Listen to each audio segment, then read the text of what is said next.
Pedro, back here. Hey, what's up? Big week for you. Opportunity knocked, and you answered the door after Henry Cejudo was injured. What has the build to this one been like heading into Saturday, getting ready to fight Marlon Vera? Oh, it's a lot of expectation going to the fight. I felt great. My last fight against Greece.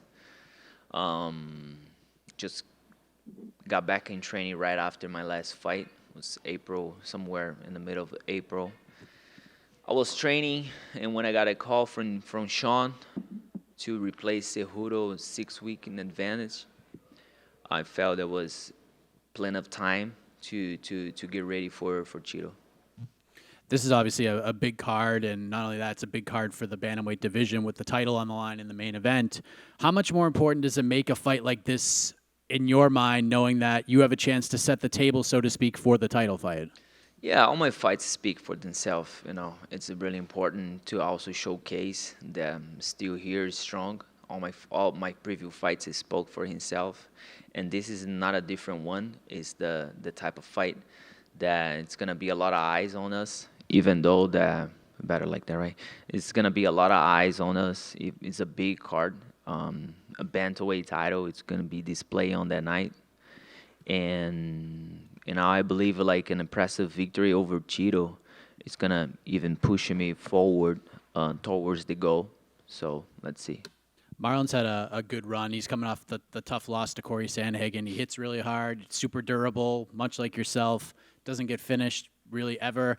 This matchup just screams fun. It just screams a dogfight. Is that how you view this as well, that you two are just going to go in there and just kind of beat For the sure. brakes out of each other? For sure, just like that.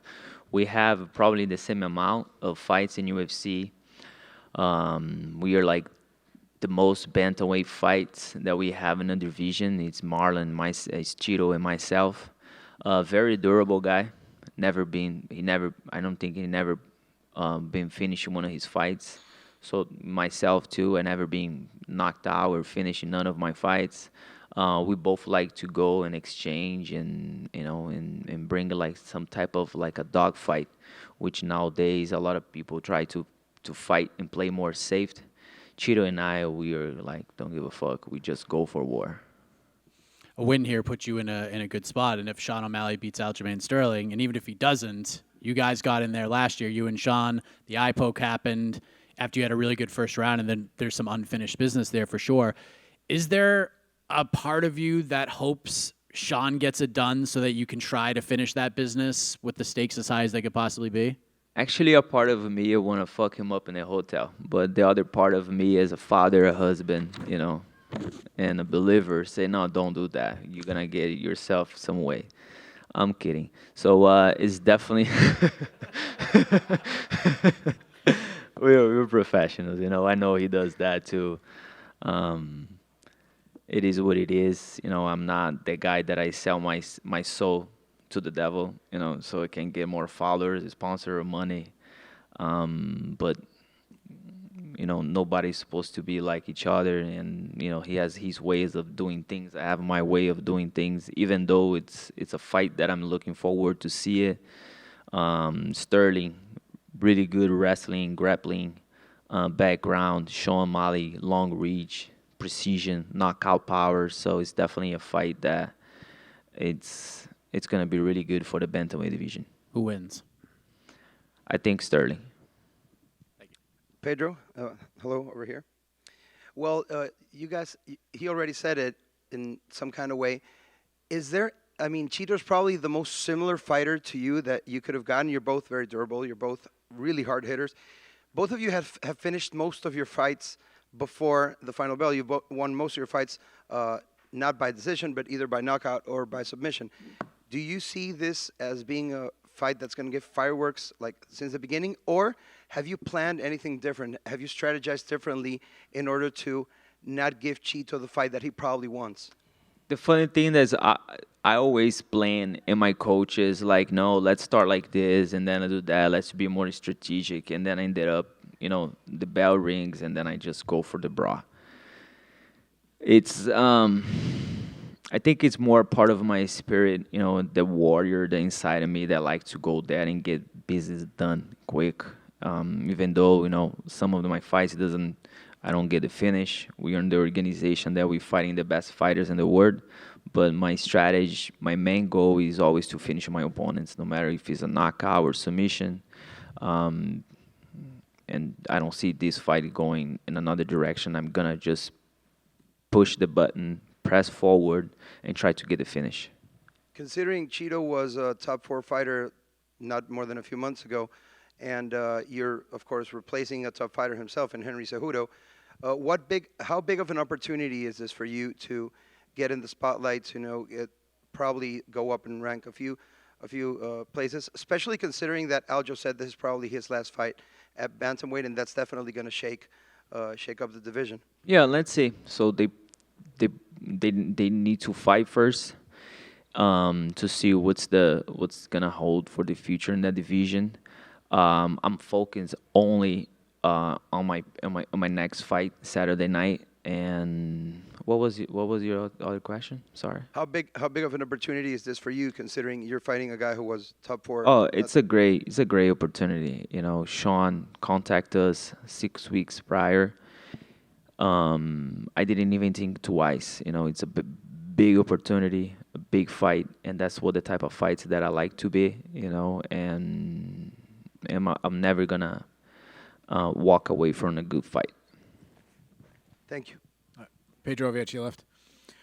You mentioned that you and Chito have both been top contenders in the division for a really long time. You guys haven't faced each other. How long has he been on your radar? Because I'm assuming you probably knew that this day was going to come. 100%. 100%. Chito and I, we fought same card many times in Brazil, in Vegas, in LA. And we have the similar style in some ways and a little bit different in other ways, even though we were going to winning a lot of fights and then lose some. We were always next to each other on the rankings. And then something that I always thought that the possibility of us fighting would be big. His last fight, Sandhagen kind of dominated that fight. Do you look at that fight at all and kind of have maybe a blueprint or something that you want to follow, saying, hey, if I do the same thing, I'll win the same way? Yeah. I don't think it works in this way. It's not like a math formula that if we do the same thing that the other fighter did to be Chito, it's going to work. I don't think MMA is like that. Every fight is different. Every minute in the fight is different. Sandhagen has a little bit different style than I do.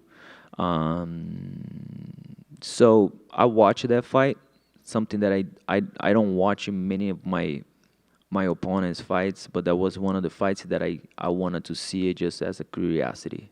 And my last question is, we already mentioned the main event is in your weight class, where things have happened before, where things happen the week of the fight. Any chance you purposely weigh in at 135 in case something weird happens? It could. I don't see that happening. Chito is a professional guy. We always make weight.